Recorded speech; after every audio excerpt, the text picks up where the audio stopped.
Je sais pas si pour vous c'est pareil, mais moi quand j'étais petit, il y a un truc que j'adorais, c'est quand mon papa ou ma maman me racontait une histoire. Le seul problème avec les parents, je sais pas si vous avez déjà remarqué, c'est qu'ils sont toujours occupés à faire quelque chose quand on a besoin d'eux. Hein ? Le ménage, la vaisselle, l'ordinateur. Et à chaque fois que je demandais un truc à ma mère quand j'étais petit, vous savez ce qu'elle me répondait ? Ah, ça suffit, va jouer dans ta chambre. Heureusement, quand on grandit, on apprend à lire tout seul, et ça c'est génial, parce qu'on peut se raconter toutes les histoires que l'on veut. Si je vous dis tout ça, c'est que l'autre jour, j'ai retrouvé mon tout premier livre. Je l'adorais. Voilà. C'est l'histoire d'un jeune garçon qui s'appelle Pedro. Pedro, ouais. Aujourd'hui, Pedro doit garder les moutons tout en haut de la montagne, mais il est tout seul et il s'ennuie.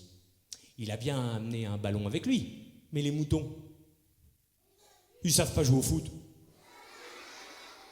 Alors, tout à coup, Pedro a une idée pour faire venir des copains.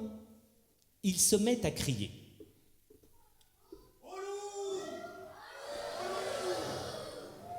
Évidemment, il n'y a pas de loup, mais les moutons ont tellement peur qu'ils se mettent à courir dans tous les sens. Non ! Non ! En entendant le bruit, les habitants du village arrivent en courant. Eh ben alors, le loup, il est où? Oh, il n'y a pas de loup. Oh bon bah, s'il n'y a pas de loup, on peut s'en aller. Et hop, les habitants du village redescendent de la montagne. Alors Pedro, pour les faire revenir, recommence.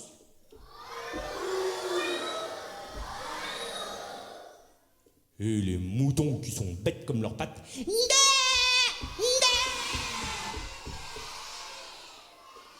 Les habitants du village rappliquent à toute allure.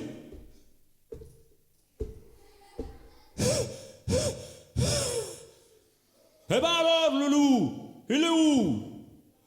Ouais, ça commence à bien faire vos histoires, j'ai du travail, moi.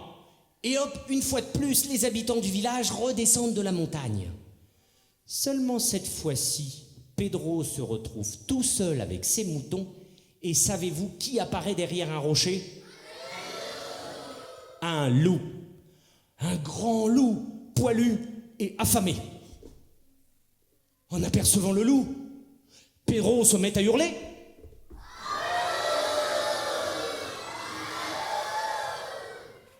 Et les moutons?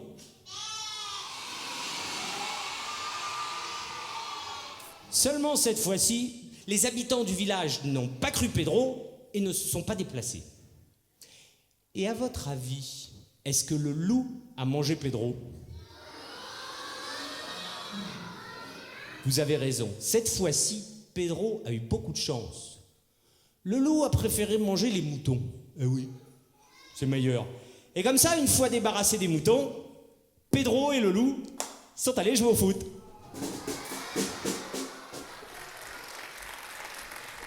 Vous voilà.